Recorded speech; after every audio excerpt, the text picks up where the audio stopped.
Hello, hi friends, welcome back to my channel. Here is a non-spoiler movie review of the film Sundaram Master, directed by Kalyan Santosh. First thing first, movies తర్వాత నా experience చెప్పాలంటే okay, it's decent friend.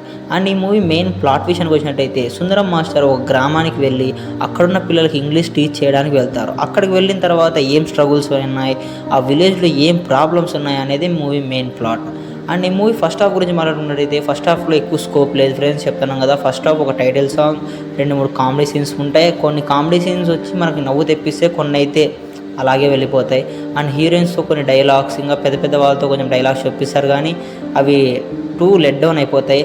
And first half అయితే okay. And second half గురించి చెప్పండి, second హాఫ్లోనే చాలా story reveal అవుతూ ఉంటుంది. అంటే ఒక పాయింట్ని ఫస్ట్ హాఫ్లో టచ్ చేస్తూ ఉంటారు, కానీ సెకండ్ హాఫ్లోనే దానికి పే ఆఫ్ ఇస్తారు. అంటే అక్కడే స్టోరీ నరేషన్ అయినా కానీ మంచి మంచి సీన్స్ పడతాయి. ప్రతి ఒక్క క్యారెక్టర్ కూడా చాలా స్కోప్ వస్తుంది సెకండ్ హాఫ్లో.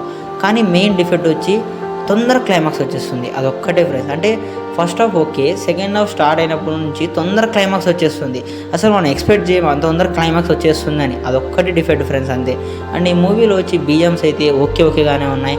అండ్ సాంగ్స్ అయితే అసలు చెప్పుకోదగ్గట్టు ఏం లేవు ఫ్రెండ్స్, అలా వెళ్ళిపోతాయి అంతే. అండ్ యాక్టింగ్ గురించి మాట్లాడుకున్నట్టయితే హర్షద్ అయితే జీవి చేసినాడని చెప్పాలి. ఎందుకంటే ఆ సుందరం మాస్టర్ ఆ క్యారెక్టర్కి చాలా స్కోప్ ఉంటుంది. ప్లస్ ఆ హోల్ మూవీ అంతా కూడా అది వన్ మ్యాన్ షో మాదిరి చూపిస్తూ అంటారు, బాగుంది. అండ్ హీరోయిన్ దివ్య వచ్చి ఓకే, ఆమెకి ఇంత స్కోప్ లేదు, ఉన్నంత వరకు బాగానే చేశారనుకోవాలా. అండ్ మిగతా యాక్టర్స్ అందరూ కూడా వాళ్ళ జస్టిఫై చేశారనుకోవాలా ఫ్రెండ్స్ అంతే. అండ్ టోటల్గా మూవీ చూసుకున్నట్టయితే ఇట్స్ డీసెంట్ వాచ్. అండ్ ఈ మూవీకి నేను ఇచ్చే రేటింగ్ అయితే 2.5 ఇస్తాను ఫ్రెండ్స్ 5కి. ఎవరైనా కొత్త వాళ్ళు చూసినట్టయితే ఒక్క లైక్, ఒక్క షేర్ అండ్ ఒక్క సబ్స్క్రైబ్ చేసుకోండి ఫ్రెండ్స్. ఇది ఫ్రెండ్స్ పరిస్థితి. మళ్ళీ కొత్త రివ్యూతో మళ్ళీ మీ అందరికి వస్తాను. అంతవరకు బై ఫ్రెండ్స్.